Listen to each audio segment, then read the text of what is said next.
શ્રી ગણેશાય નમઃ। મિત્રો, આપ જોઈ રહ્યા છો યુટ્યુબ ચેનલ ધાર્મિક વ્રત કથામાં આપ સૌનું હાર્દિક સ્વાગત છે।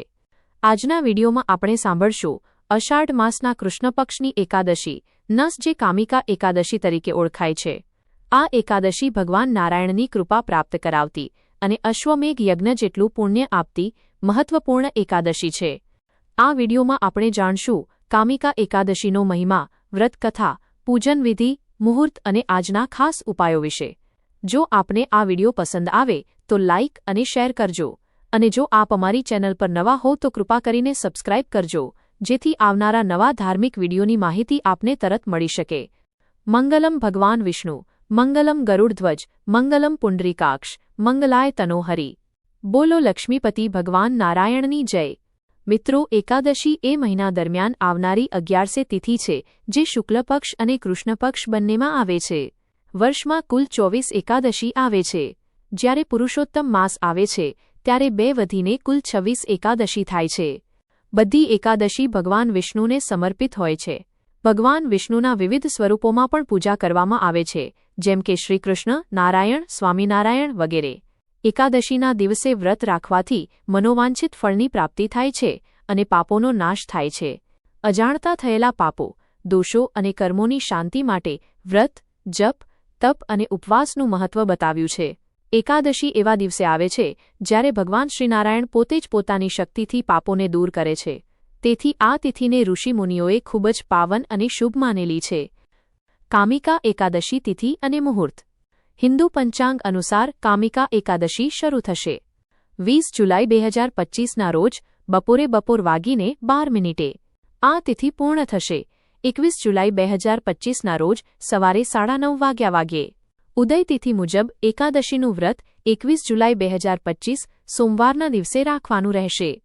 પારણનો સમય 22 જુલાઈ 2025 સવારે 6:30 વાગ્યાથી સવારે 7 વાગ્યા સુધી। પારણ સમયે ભગવાનને ભક્તિપૂર્વક નમન કરીને ક્ષમા માગવી અને બાદમાં અન્નદાન, વસ્ત્રદાન, ધનદાન અને પશુપંખીઓની સેવા કરવી, એ પછી જ વ્રત તોડવું। આ એકાદશીને શુભ યોગો જેવી કે વૃદ્ધિ યોગ અને ધ્રુવ યોગ સાથે મળીને ખૂબ જ પાવન ગણવામાં આવે છે। ભગવાન વિષ્ણુ અને માતા લક્ષ્મીનો આ દિવસે ભક્તિપૂર્વક પૂજન કરવાથી જીવનમાં શાંતિ અને સુખ મળે છે। પૂજન વિધિ।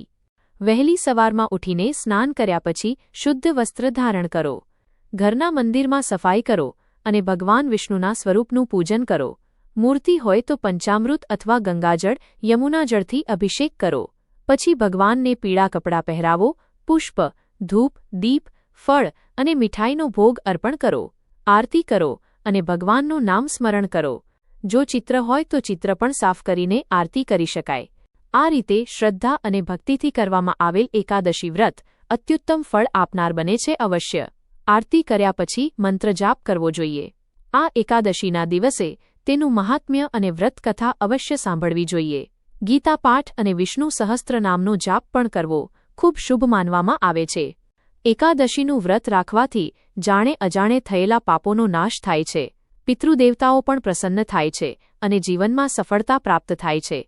આ કામિકા એકાદશીનું ફળ એટલું મહાન છે કે જે ભક્ત ભાવપૂર્વક વ્રત કરે છે તેને અશ્વમેઘ યજ્ઞ જેવું પુણ્ય પ્રાપ્ત થાય છે। આ દિવસે ભગવાન શ્રીહરિને તુલસીદળ અર્પિત કરવો ખૂબ જ જરૂરી છે।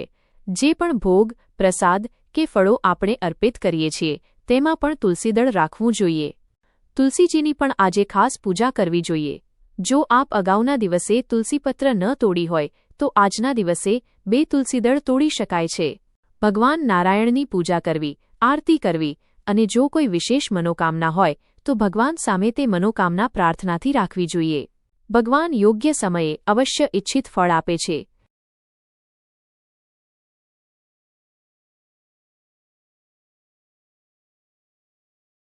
વ્રત રાખવાનું સંકલ્પ સવારમાં જ લેવાનું હોય છે। વ્રત 3 પ્રકારના હોય છે। વ્રતના પ્રકાર। 1. ઉપવાસવાળો વ્રત, જેમાં માત્ર પાણી, ચા, દૂધ, ફળ કે જ્યુસ લઈ શકાય। સંપૂર્ણ સાત્વિકતા જાળવી જરૂરી છે। 2.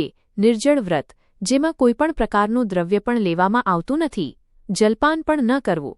આ કઠિન પ્રકાર છે, નિર્જળા એકાદશી જેવો। 3. એક ટાઈમ ભોજનવાળો વ્રત, જો શરીર સાથ ન આપે કોઈ રોગ હોય કે કાર્યના કારણે ઉપવાસ શક્ય ન હોય તો સાંજના કે બપોરના સમયે એકવાર સાત્વિક ભોજન લઈ શકાય. ભોજનમાં લસણ, ડુંગળીનો ત્યાગ કરવો, કોઈ વ્યસન ન કરવું અને નિંદા કે કૂથળી ન કરવી. શ્રદ્ધાપૂર્વક કથા સાંભળવી જોઈએ. આ દિવસે ખાસ ધ્યાનમાં રાખવાની બાબતો: ઘરમાં વધુ સફાઈ ન કરવી, કારણ કે ચોમાસાની ઋતુમાં માઇક્રોબ્સ અને જીવજંતુ નષ્ટ થાય તો તેનો દોષ લાગી શકે છે. શક્ય હોય તો યાત્રા ટાળવી, કારણ કે રસ્તામાંના નાના જીવ પગરખા નીચે આવીને હાનિ થાય અને તેના પાપનો ભાગીદાર થવું પડે. પારકા અન્નનો ત્યાગ કરવો, ગાયમાતાની સેવા કરવી, દૂધ આપવું અથવા ઘાસ આપવા જેવી સેવા કરવી. પશુ પંખીઓ માટે દાણા ચણની વ્યવસ્થા કરવી. જરૂરિયાતમંદોને દાન કરવું, જેમ કે જૂના કપડાં, છત્રી, ચપ્પલ, ધાબળા વગેરે. પારણના દિવસે પણ ભગવાનનું પૂજન કરીને દાન દક્ષિણા આપવી. મંદિરે જઈને દર્શન કરવા. અન્ય મહત્વપૂર્ણ કાર્યો: આજે પીપળાના વૃક્ષની પણ પૂજા કરવી, દીપદાન કરવું અને સૂતરના દોરાથી 7 પ્રદક્ષિણા કરવી. આ દિવસે પિતૃદેવતાઓનું સ્મરણ અવશ્ય કરવું જોઈએ. ગીતાજીનો પાઠ સાંભળીને હાથમાં 1 ચમચી પાણી, જલ લઈને પિતૃઓ માટે સંકલ્પ કરવો અને તે જલને પૃથ્વી પર છોડી દેવું જોઈએ. આ રીતે પિતૃઓ માટે સંકલ્પ કરીને તેમનો આશીર્વાદ મેળવવો ખૂબ શુભ માનવામાં આવે છે. તેમના આશીર્વાદથી વંશની વૃદ્ધિ થાય છે. આ એકાદશીનું મહાત્મ્ય એવું છે કે પોતે વ્રત રાખીને તેના ફળનો લાભ બીજાને પણ આપી શકાય છે. ખાસ વાત એ છે કે જો ઘરમાં કોઈનું મૃત્યુ થયેલું હોય, સૂતક હોય કે જન્મ થયો હોય, શૌચ હોય, તો પણ એકાદશીનું વ્રત રાખી શકાય છે. સ્ત્રીઓ માસિક ધર્મમાં હોય ત્યારે પૂજા ન કરી શકે, પણ વ્રત રાખી શકે છે.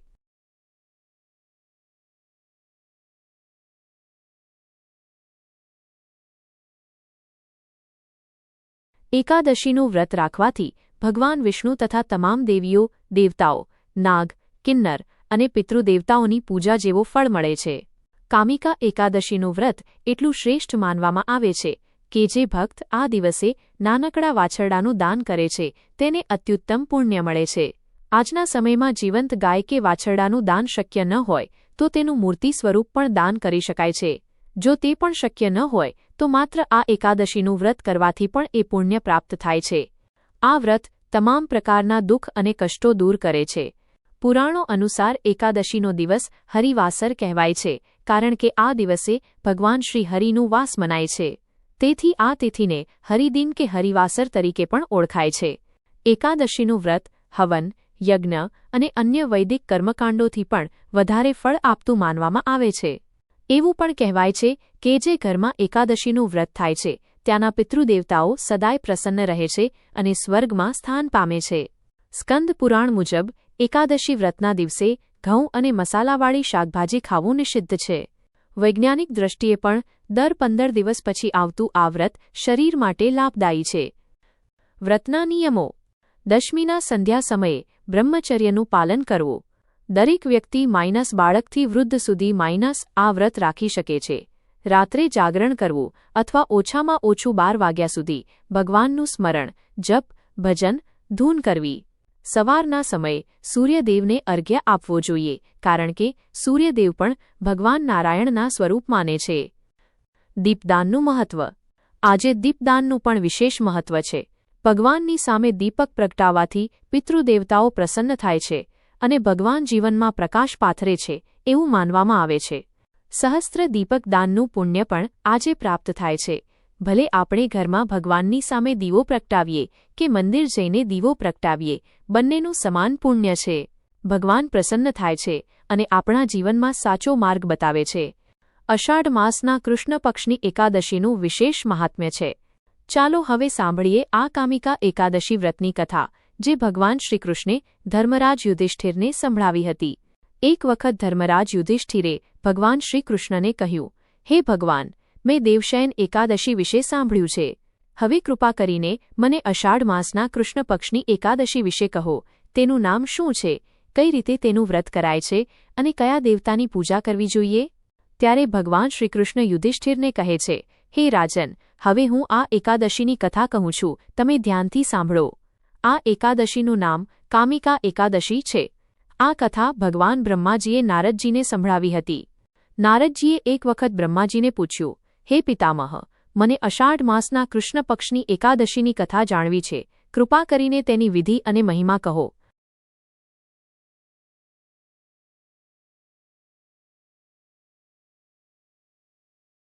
નારદજીએ એક વખત બ્રહ્માજીને પૂછ્યું, હે પિતામહ, મને અષાઢ માસના કૃષ્ણ પક્ષની એકાદશીની કથા જાણવી છે. કૃપા કરીને તેની વિધિ અને મહિમા કહો.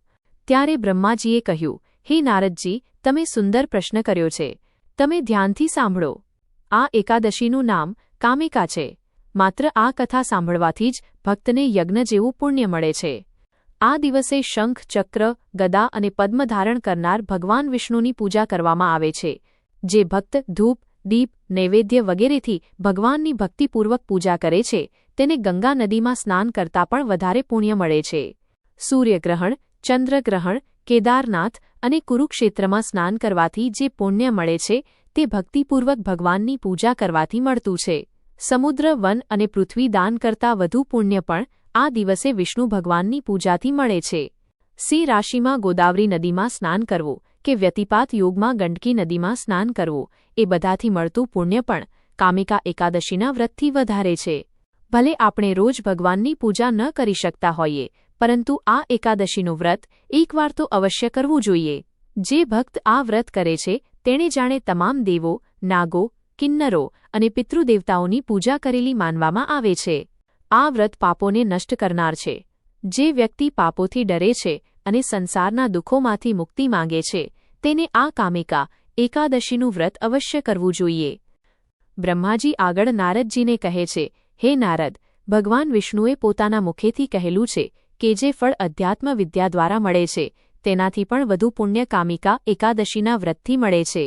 આ વ્રત કરનારા ભક્તો મૃત્યુ સમયે યમરાજ કે નરકના દર્શન કરતા નથી. જેમણે કામિકા એકાદશીનું વ્રત અને રાત્રિ જાગરણ કર્યું હોય તેઓ અંતે સ્વર્ગલોકમાં જાય છે. જે ભક્ત ભક્તિપૂર્વક તુલસીજી સાથે ભગવાન વિષ્ણુની પૂજા કરીને કામિકા એકાદશીનું વ્રત કરે છે તેઓ આ સંસારના સુખો ભોગવીને અંતે મોક્ષ પામે છે. જેમ કમળપુષ્પ જળમાં રહીને પણ જળથી અલગ રહે છે તેમ ભગવાનની ભક્તિ કરનાર ભક્ત પણ સંસારથી અલિપ્ત રહીને જીવંત મુક્તિ પામે છે. આ દિવસે તુલસીદળથી ભગવાનની પૂજા કરવાથી મોટું પુણ્ય મળે છે. આ એકાદશીનું ફળ 1 ભાર સોનાના અને 4 ભાર ચાંદીના દાન જેટલું જણાવાયું છે. ભગવાન વિષ્ણુને તુલસીદળ દ્વારા વધારે પ્રસન્ન કરી શકાય છે, રત્નો કે મોતી આપવાથી નહીં. પિતામહ બ્રહ્માજીએ નારદજીને કહ્યું કે હે નારદ, હું ભગવાનની પ્રિય તુલસીજીને વંદન કરું છું. તુલસીના દર્શનથી પાપ નષ્ટ થાય છે અને તુલસીના સ્પર્શથી શરીર પવિત્ર બને છે. તુલસીને સ્નાન કરાવવાથી યમયાતનાથી છુટકારો મળે છે. જે મનુષ્ય તુલસીદળ ભક્તિપૂર્વક ભગવાનના ચરણોમાં અર્પિત કરે છે તેને મોક્ષ મળે છે.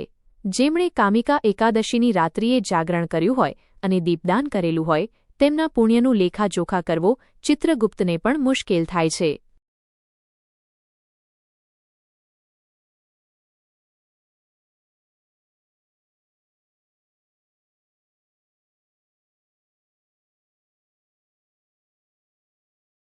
એકાદશીના દિવસે ભગવાનની સામે ઘી અથવા તલના તેલથી દીપક પ્રગટાવે છે. તેના પિતૃઓ સ્વર્ગમાં અમૃતપાન કરે છે. આવા વ્યક્તિને સૂર્યલોકમાં પણ હજારો દીપકના પ્રકાશ જેટલું પુણ્ય મળે છે. કામિકા એકાદશીનું મહાત્મ્ય. શ્રીકૃષ્ણ ભગવાને યુધિષ્ઠિરને કહ્યું, હે રાજન, મેં તમને કામિકા એકાદશીનું મહાત્મ્ય જણાવ્યું છે. આ એકાદશી પાપોને નાશ કરે છે, બ્રહ્મહત્યાની ક્ષમા આપે છે, ગર્ભહત્યાનો નાશ કરે છે અને ભક્તને સ્વર્ગમાં લઈ જાય છે. જે કોઈ આ એકાદશીનું મહાત્મ્ય શ્રદ્ધાપૂર્વક સાંભળે છે તે સર્વ પાપોથી મુક્ત થઈને અંતે વૈકુંઠમાં જાય છે. બ્રહ્મા, વેદો અને પુરાણો દ્વારા પણ આ એકાદશીનું મહાત્મ્ય વિસ્તૃત રીતે જણાવ્યું છે. બોલો ભગવાન લક્ષ્મીપતિ નારાયણની જય. મિત્રો, આપણે આજે કામિકા એકાદશીનો મહિમા, કથા, પૂજન વિધિ અને શુભ મુહૂર્ત વિશે જાણ્યું. આશા છે કે આપને આ માહિતી પસંદ આવી હશે. આ દિવસે શ્રીમદ્ ભગવદ્ ગીતાનો પાઠ કરવાથી પાપો નષ્ટ થાય છે અને પિતૃદેવતાઓ પ્રસન્ન થાય છે. એકાદશીના દિવસે સાદગી, સત્વગુણ, ધાર્મિકતા અને ભગવાનના સ્મરણ સાથે વ્રત કરવું જોઈએ. જો કોઈ કારણસર વ્રત ન કરી શકાય તો પણ માત્ર ભગવાનનું નામ સ્મરણ કરવું એ કલિયુગમાં શ્રેષ્ઠ સાધના માનવામાં આવે છે. કલિયુગ કેવલ નામ આધારા, સુમિરી સુમિરી નર ઉતરહી પારા. અર્થાત ભક્તિપૂર્વક ભગવાનના નામ જાપથી પણ આ ભવસાગર પાર થઈ શકાય છે. આજના દિવસે ભગવાનના મંત્ર હરે રામ રામ રામ હરે હરે, હરે કૃષ્ણ કૃષ્ણ કૃષ્ણ હરે હરે જાપ કરવો ઉત્તમ છે. બોલો ભગવાન શ્રીકૃષ્ણની જય. લક્ષ્મીપતિ નારાયણની જય. મિત્રો, સાંભળવા બદલ આપનો ખૂબ ખૂબ આભાર. જય શ્રી કૃષ્ણ. રાધે રાધે.